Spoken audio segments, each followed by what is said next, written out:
wanted to like the Ohsnap Grip so much, but it is not flawless. Before I go into the good things about it, I would like to highlight some of the bad things about the Ohsnap Grip. I think it is the most important thing you should know first before you decide to buy the Ohsnap Grip.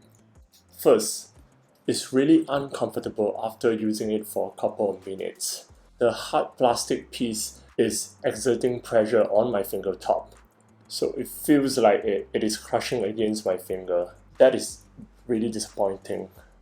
I can't really hold my phone for a long period of time. Yeah, it just feels like my finger is in pain. I have to constantly adjust my finger position so that I can escape from the discomfort while using my phone for a long period of time. I think this could have been improved if they could have inserted a thin layer of cushion on the bottom of the hard plastic piece. Yeah, so that's unfortunate. Second point, about the Snapcharge.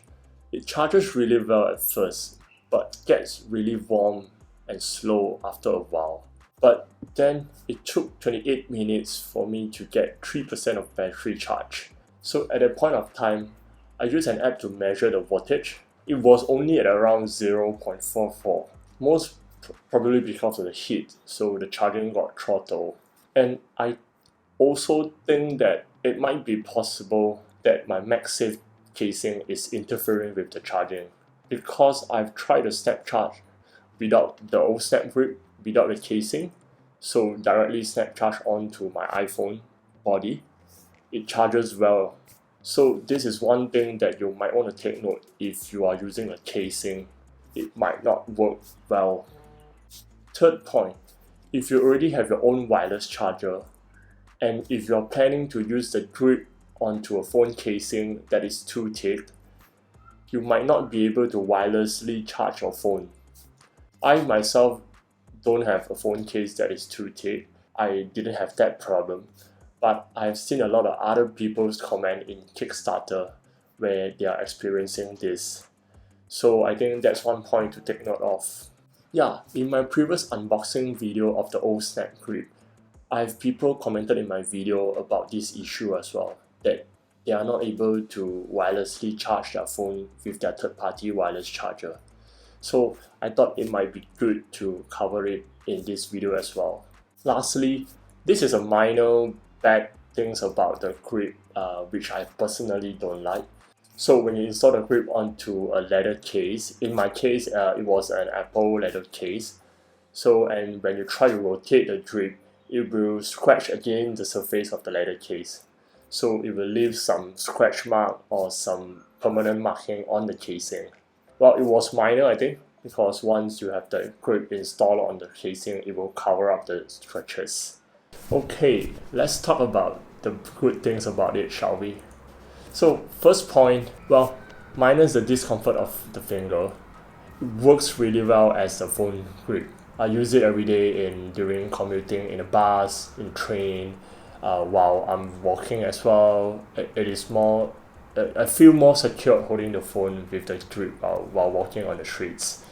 And of course, a common scenario when we are lying on the back, where you just use the grip to hold the phone on top of your head, so you don't accidentally drop your phone onto your face, which is very painful. And yeah, with that, I no longer have to use my pinky finger as a base to hold the phone. Second point, it works really well as a stand.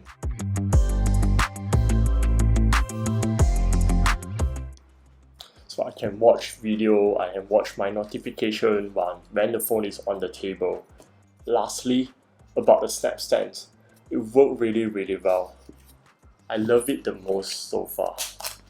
It is really a solid piece of stand, very stable. I didn't stick my Snapstand onto any surface because I want it to be portable, so I move it around very often, beside my laptop during my work, on the table maybe when I was dining, in the kitchen when I was cooking. I can easily refer to the recipe on my phone.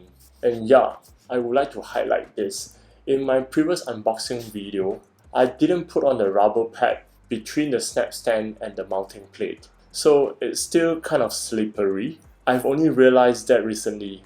After I had the rubber pad in place, the phone is more secure on the stand now. And because from the comments in Kickstarter, I realized some people have misplaced their rubber pad, so they didn't know about this as well. So I thought it would be good to remind any of you that you are using the Snapstand right now. Okay, one last thing.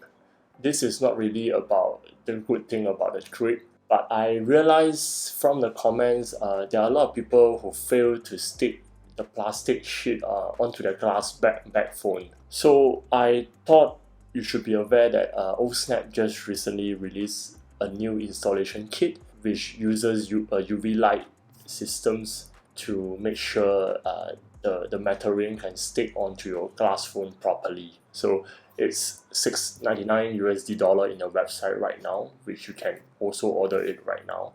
So just in case if you have a glass phone and you decided to purchase a grip, you might want to consider buying this new installation kit as well. Yeah, finally, to summarize my thought, well, for the grip, functionally, it works really well as a phone grip, but in terms of user experience, it's just not that comfort.